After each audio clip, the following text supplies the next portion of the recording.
Photographic technology has changed a lot in the last century. Digital photography became cheap and convenient because of the CCD, the charge-coupled device inside this camera.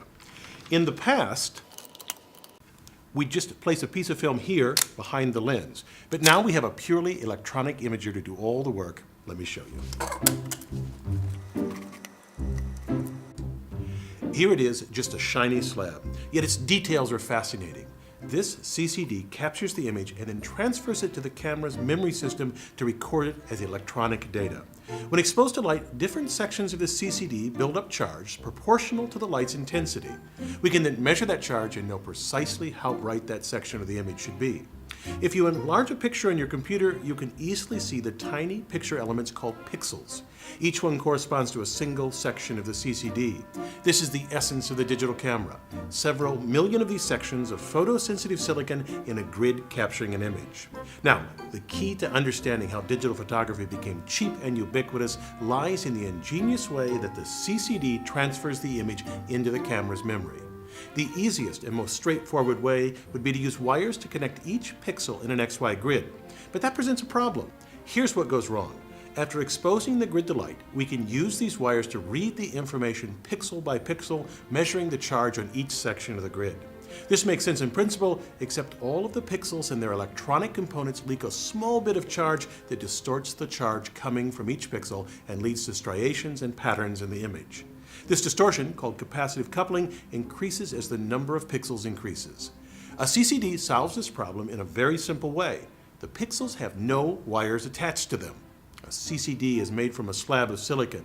To make each pixel within the slab, engineers create insulating sections called channel stops. These divide the slab into rows. The surface is covered with a thin layer of insulating silicon dioxide, and then perpendicular to the channel stops, engineers deposit thin strips of metal, typically aluminum.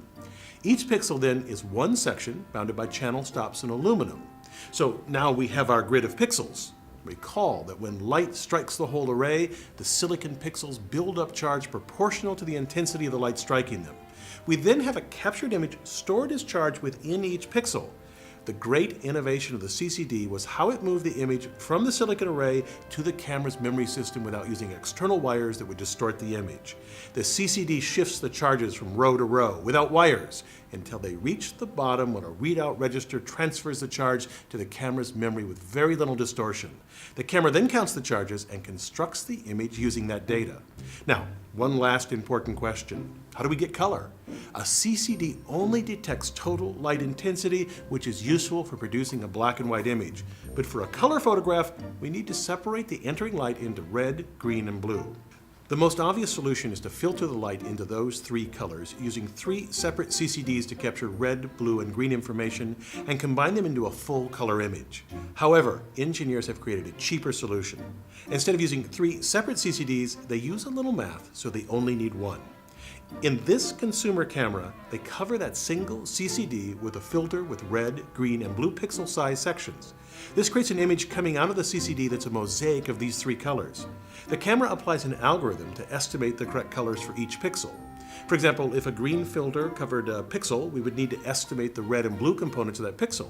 To do this, they'd use the adjacent pixels and average the color intensity for the pixels in question. It works because the image's significant details are much larger than each pixel. This sounds implausible, but you've seen the results yourself. I'm Bill Hammack, the Engineer Guy. This video is based on a chapter in the book, 8 Amazing Engineering Stories. The chapter features more information about this subject. Learn more about the book at the address below.